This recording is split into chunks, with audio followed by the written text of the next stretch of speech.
You are now watching Believe.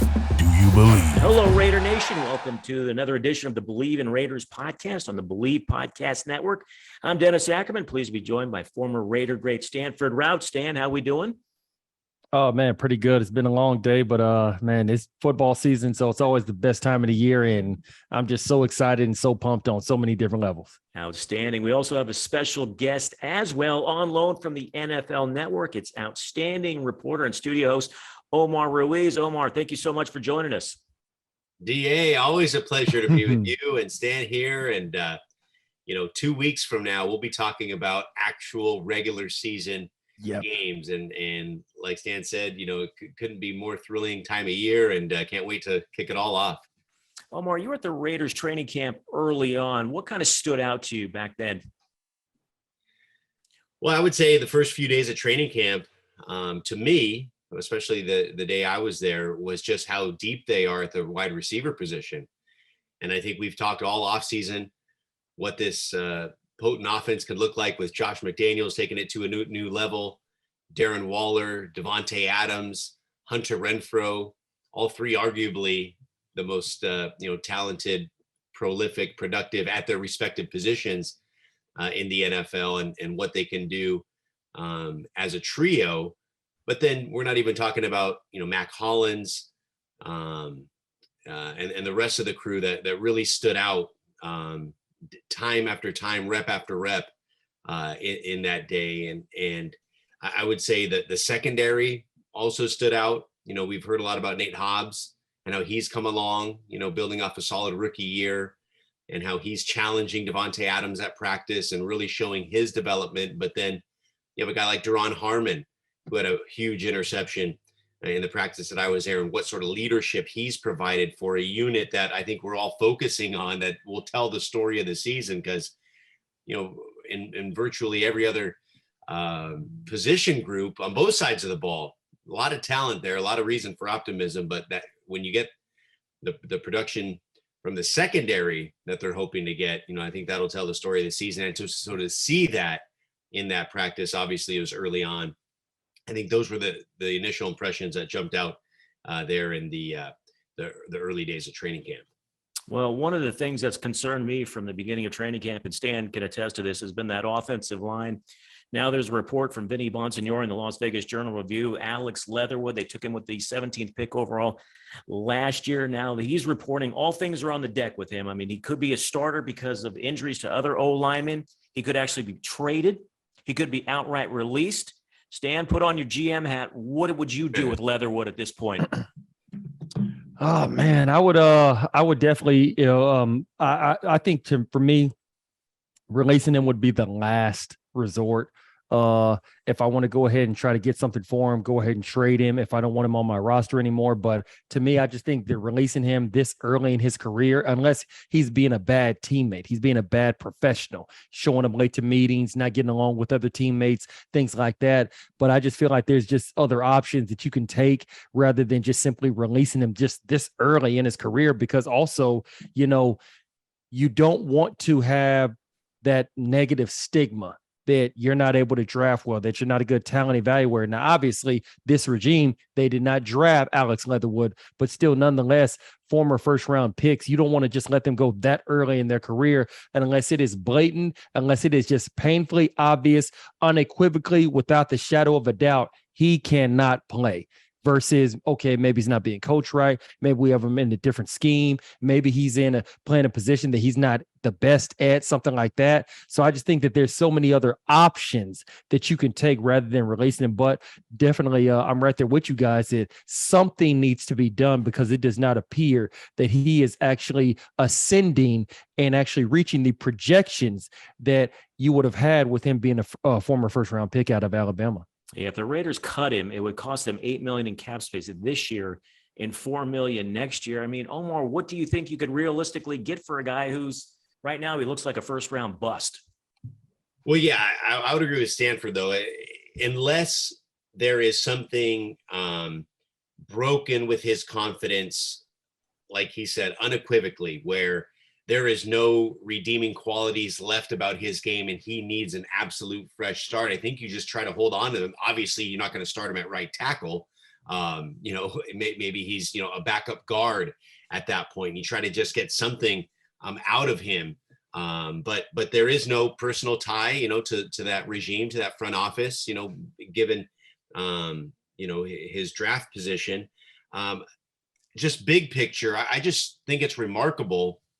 And this is a testament to Derek Carr and the leadership in the locker room, I feel, because obviously we've had different regimes here in the last 2-3 years, but you look at, all the failed draft picks, from 2019, 2020, so many of those first and second rounders, not even on the team anymore. Yep. You look at all the different free agents that haven't panned out, the big money contracts that they've hardly gotten anything from, and to still be in this position where they're coming off a playoff appearance, despite all the turmoil last year, and despite question marks going into this season with, a guy like Alex Leatherwood, a first round pick, to be by many considered a favorite in the AFC West, let alone the entire AFC. I think it speaks volumes to the guys that have been in there, that have laid the foundation for this team. And I think McDaniels is sophisticated enough as a play caller where, if it's not going to be Alex Leatherwood, I think we can agree on that at right tackle. But even if it's somebody that they didn't necessarily need or want to be a starter at this point, they'll be able to scheme around that. But if you can just get something out of Leatherwood, even if it's just depth and something you don't want to admit to for a former first round pick, it's better than, eating the $8 million in cap space, unless, like I said, that his confidence is shot and he cannot be a productive NFL player in that particular locker room. I mean, yeah, guys, like the guy was drafted last year. 17th 2021. Yeah, not 2020, not 2019, last year. And just the simple thought, just the simple notion of possibly releasing a guy who was just taken last year. Obviously, we see what happened with Ruggs, with the situation, obviously with the car wreck. We see what happened with Damon Arnett. But you're not hearing much about Alex Leatherwood being a bad person, being a bad teammate, being a bad citizen of society, things like that. So just to me, so early, it's just been one simple year. Who knows? The light bulb may come on tomorrow. Who knows? For all we know.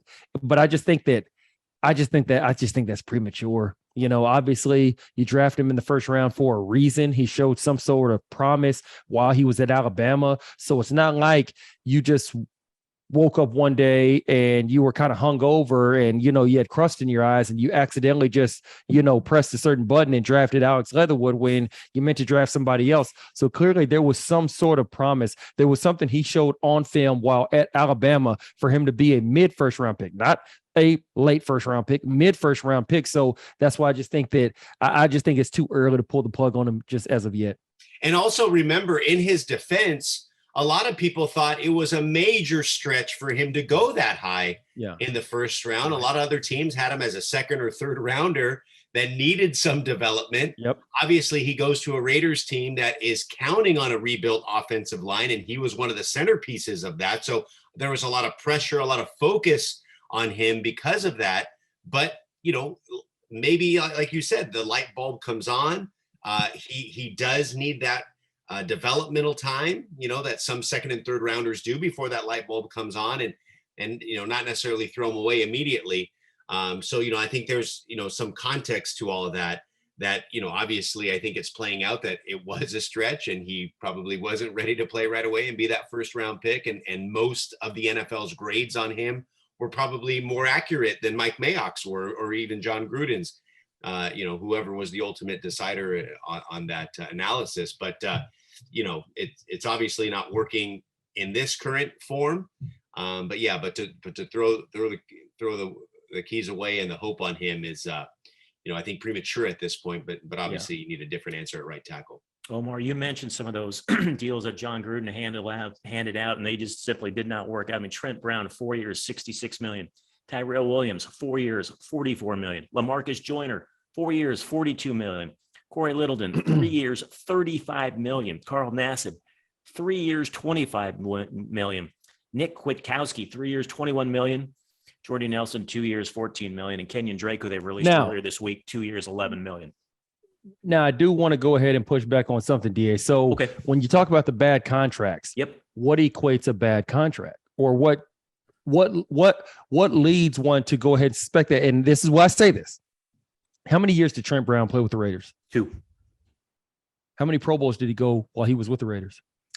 I can't remember if he was a Pro Bowler that first year or not. He It might was have been 2. an alternate. It was 2 both years. It was 2. No, So the second year he only played like 4 games, I thought. no, but trust me, he went to Pro Bowl twice with the Raiders.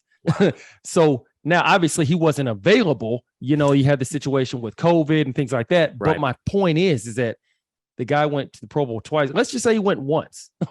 Like, it's not like that was just a horrible contract. He just didn't fit in well with John Gruden. He wasn't available as much as that he should have been. So, like, I definitely am well aware of that. So all I'm basically saying is, when you really think about what equates bad contract to a good signing or bad signing, this is my point.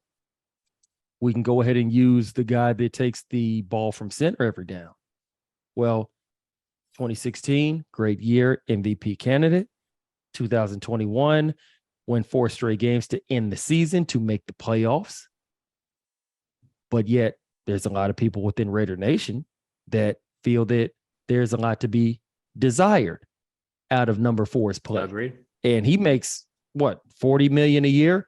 So all I'm basically saying is that, like, I do think that it's a bit skewed when we're talking about what's a good signing versus a bad signing, because so much of it has so much more to do with maybe more than what the player's actually putting out on the field. Because you can make the argument to say that Derek Carr is underwhelmed. Derek Carr isn't worth his signing.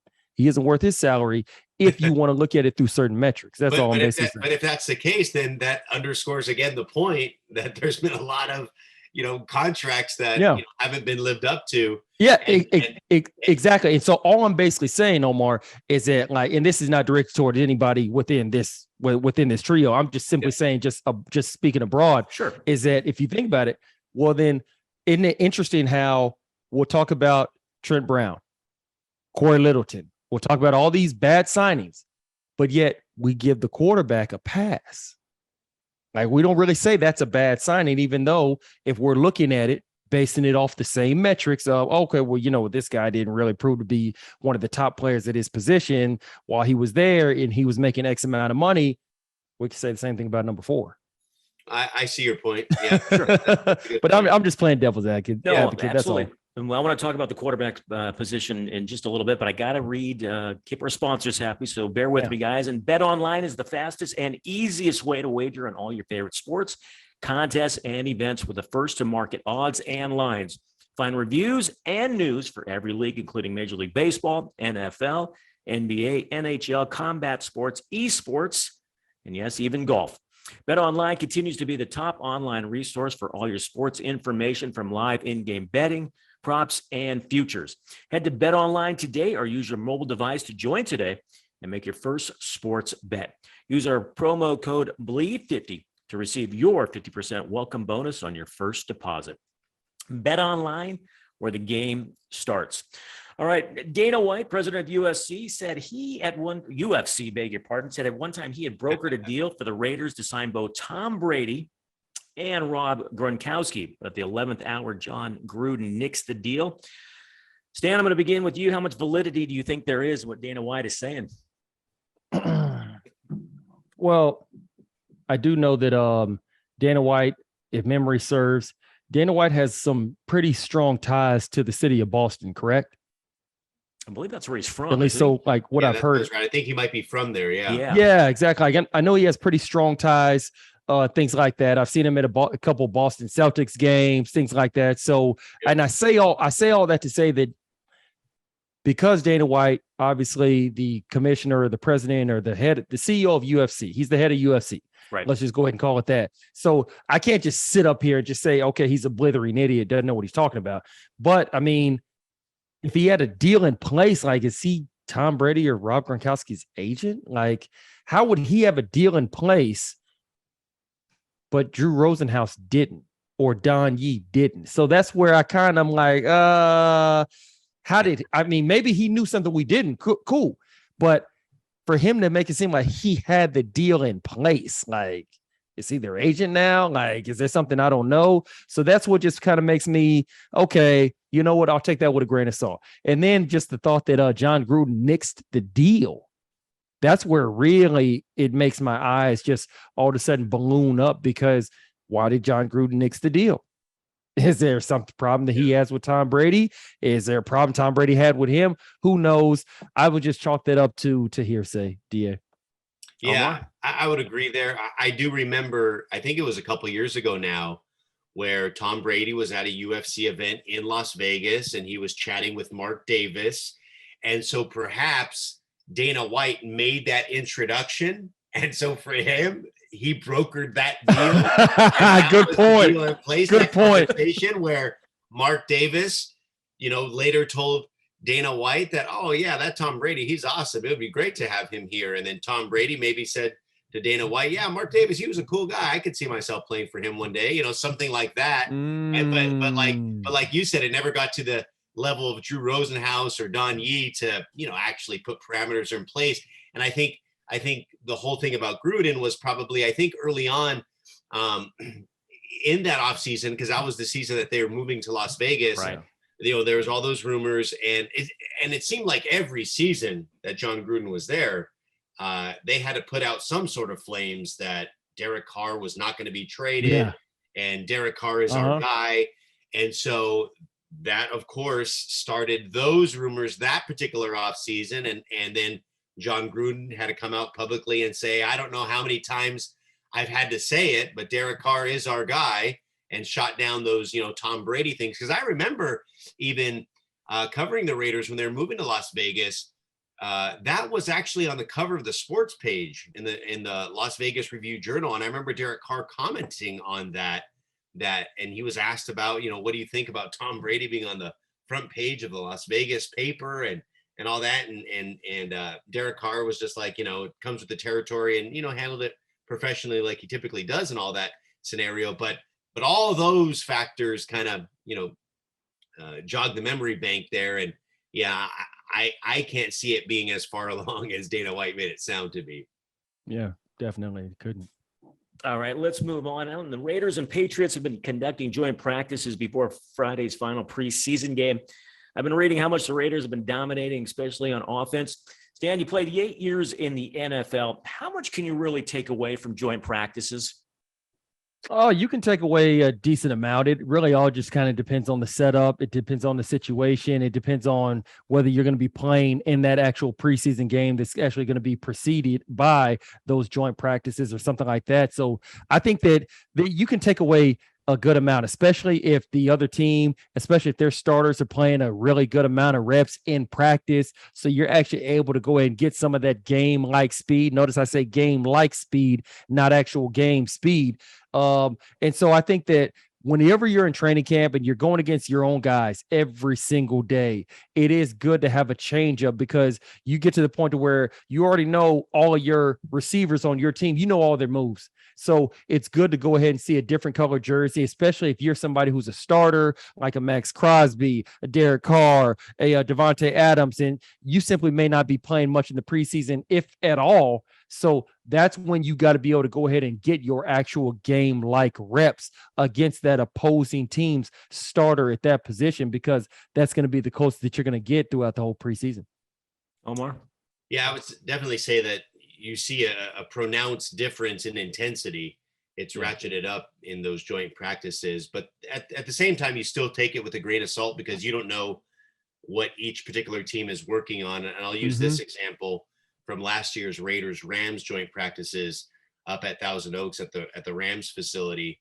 Hunter Renfrow appeared to make Jalen Ramsey look foolish on a particular play, and Ramsey gets wide open for a touchdown, and the Raider sideline goes nuts. Somebody had it on a cell phone, it goes viral, and everybody's like, oh my gosh, Hunter Renfrow cooked Jalen Ramsey, oh my gosh. And as it turns out, the Rams were working on a different kind of coverage where Ramsey, is supposed to sit down in the flat or something and stay there, and the safety was supposed to help on the corner route and miss that assignment. And so it looked like Ramsey got fooled, but in reality it was just a busted coverage. And so so in other words, it was the Rams were trying a new formation, a new coverage scheme, and didn't work well. That's why they did it in practice. They didn't execute it properly, and so it made it look. Now there's always two truths, right? Because Hunter Renfrow is really good, Yes, and he can make corners look foolish. But in that particular case, it wasn't necessarily the thing that kind of went viral. But at the same time, Hunter Renfrow is a bad dude. Oh, and, yeah. Yes, and that was a sign of things to come in the 2021 season. But yeah, so you see the intensity, you see the talent shine through, but not everything. Because I was seeing the same reports, DA, about the Raiders dominating, and it could be the Patriots are trying all these different things that they're not really too comfortable with yet. And so a guy like Devontae Adams, who's at the top of his craft, is just going to cook some of these guys if they're just trying out new coverage schemes or whatever. So I always kind of take it with a grain of salt because of that. Let me ask you guys this. We're at 17 games right now, regular season. We're going to go to 18 at some point. It's just a matter of when. Do you ever see a point where we're going to get rid of the 2 exhibition games or 3 exhibition games, and we're just going to go to joint practices, and that's how you're going to get your training camp work done leading up to week 1? Do you see that at some point, either one of you? Omar, I'll let you go first on that one. Yeah, I do. As soon as they're able to monetize the joint practices, I think that's when they'll let the 3rd preseason game go.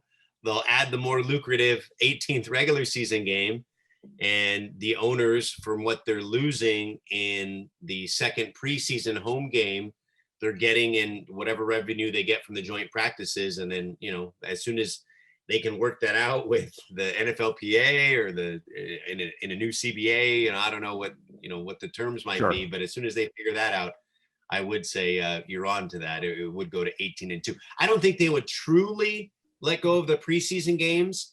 I just think it would be one of those where the only guys that play are guys fighting for the roster, and then the actual starters and star players play in those joint practices, which would then be televised. I kind of think about it like in the lead up to the draft, if you've noticed, especially the last couple of years with COVID and kind of pro days being a little more elevated because we haven't had as much college coverage in the spring because schools were shut down or closed. So there's been more televised pro days, and that's been amplified on NFL Network. And that's, something that has developed over the last couple of years. So I can definitely see joint practices then, starting to be televised. Now, I think we have a long way to go before we get to that point, because I know the coaches love the joint practices because it's not televised, and they can show stuff that they don't want to show in preseason games because those are aired across the country and people could start scheming for them. So they keep that all vanilla, but then they can try actual schematic stuff in those joint practices against an unfamiliar opponent without it being, in front of the whole country or the whole world in those cases. So, I would imagine, just like in all things, like whenever we see a franchise get pegged for Hard Knocks, the coach, pushes back initially. You might have a little pushback, but eventually Jerry Jones gets his way and those owners get that added revenue stream. Yeah, I would probably go ahead and say no, but pretty much for the same reason that Omar's alluding to, and just because it's too much money involved, because players get paid a flat salary during the preseason, or should I say during training camp. It doesn't matter if you're Aaron Rodgers. It doesn't matter if you're Mr. Irrelevant or the last guy on the roster. I believe it's veterans get, I think, like 1,100 or 1,200, 1,300, somewhere in that area a week. And for rookies or the young guys that are not in their 4th year or higher, they're getting like 700 or 600. I forget, something like that. Yes, exactly. So, but the beauty of it is that's where the owners really get to get away and steal money, because guess what? If you want to go to Levi Stadium out there in San Francisco, if you want to go to Allegiant Stadium in Las Vegas, guess what? Ticket prices are still a decent amount. You still got to go there and you want to buy something from the concession stand, merchandise, things like that. So the owners get to take all of that money that they get from those preseason games, and they don't have to pay nearly as much to the players because it's all a flat rate. So the owners get to get the bulk of that lion's share of that pie for each preseason game, and they don't have to give much to the player. So that's why I don't think you'll ever see the NFL preseason completely done away with, because once again, it all comes down to money. And I think that, yeah, once they find a way to monetize these joint practices and things like that, then you may see that happening. But to be able to go ahead and have 50,000 or 60,000 or 40,000 at a joint practice, that's going to be very difficult unless it's at the actual stadium where games are played. So yeah. I think that it just comes down to money, and I don't think you'll pretty much ever see them doing away with the preseason, because once again, the owners, they make too much money from those games. Yep.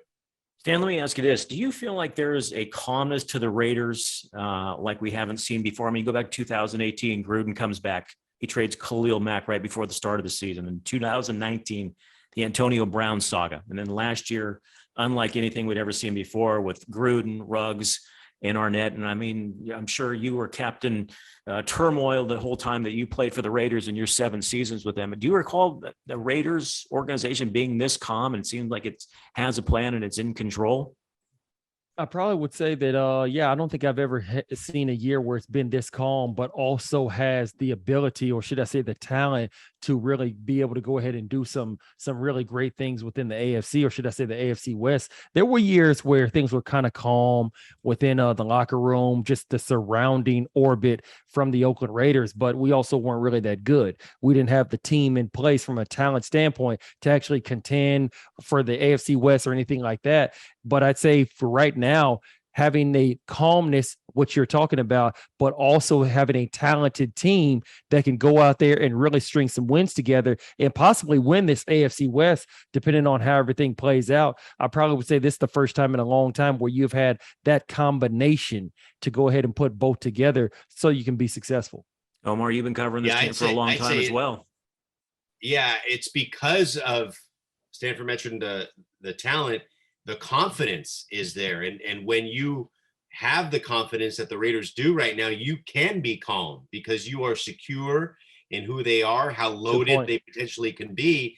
And so I think they're working right now to dial it down in terms of the hype and everything that's surrounding them right now, because I think they do have a loaded roster. And I think part of the calmness that you're alluding to, DA, is because they had that turmoil season last year, that they had everything under the sun thrown at them, and yet they still made the playoffs. Yeah, so I think there's a feeling there that no matter what happens to us, big injury, controversy off the field, we can handle it. This locker room is strong enough to handle it, and we're more talented this year with Devontae Adams, Chandler Jones, and the rest of the crew. So there's that. And I thought it was interesting. You mentioned that I was at training camp, the first few days. It was right after pretty much the entire league started training camp at that point. And if you remember the first 4 days of Raiders training camp, they were the only team in camp with the entire roster. There was a few rookie training camps going on, but no entire roster had gotten there to that point. So every little thing coming out of Raider camp was a huge national story, whether it was Devontae Adams comparing Derek Carr and Aaron Rodgers. And whatever other kind of nonsense was that. And so by the time I got there in day like 4, 5, 6, whatever it was, you got a sense that Josh McDaniels was tired of that, tired of the national spotlight, tired of the focus, especially knowing where he comes from, where they want to toe the company line. And now when I see interviews, especially nationally with the Raiders, and people are asking him about how much talent they have and the expectations and everything, they're like, well, we still just got to put the work in, and we haven't achieved anything yet. And they're kind of, making sure that they kind of, put the cart before the horse, or don't put the cart before the horse, and are deliberate about all the work that they still have to do. And I think that in and of itself is a level of maturity in this organization, in that locker room, that speaks volumes. So, I would imagine in the locker room, they're very hyped. They're very confident. They're very, poised. But certainly not letting the outside noise influence what's going on there. But calmness is a good word to describe it, Dennis. All right. Last question for you, Omar. You got 60 seconds. I'm going to give you. Over under win total for the Raiders this year, and are they a playoff team? They're definitely a playoff team. I'm going to say 11 wins. So they're going to improve by 1 game. I think they're better than a 1-game improvement from last year, but I think the division is tougher and they're going to beat each other up relentlessly. But I think, we see it every year. You've seen it with Buffalo the last few years. You kind of got to get to the playoffs. You got to lose. You got to experience that. You got to come back and in order to take those next steps. And I think the Raiders have done that now. Having experienced what they did last year was like 3 seasons worth of controversy and still, like we said, made the playoffs. And I think they'll take that next step this year. They're a playoff team. I think they'll win a game this year. Beyond that, who knows? But I think they are a legit contender. And if things bounce their way, then who knows if we're talking about an appearance in Arizona in February. Stan, you enjoy alumni weekend this weekend. 300 guests, it sounds like it's going to be there. I hope you have a wonderful time. Oh, yeah. Hey, Dennis, let me get one more comment out absolutely. here. Because I got you got 90 seconds. I'm go. Yeah, I grew up a Raider fan. Yes. I'm pretty objective nowadays, but all my family's Raider fans. And we've talked about this before off camera, how every single year Raider fans think that they're going to the Super Bowl. Absolutely. Stan, you're smiling because it's true. Yeah. Oh, yeah. And it warms my heart that for the first time in like 20 years, that hope and optimism is actually justified with the roster and talent that they have on the team nowadays. So I'm excited for Raider Nation this season, and they ought to be fans ought to be equally optimistic about their team this season. Good stuff. Omar, thanks so much for joining us. Greatly appreciate it. All right, Raider Nation, that's going to do it for another edition of the Believe in Raiders podcast presented by Bet Online. For my partner, Stanford Route, our guest, Omar Ruiz, I'm Dennis Sackerman. Thanks so much for listening, and may all your punts find the coffin corner.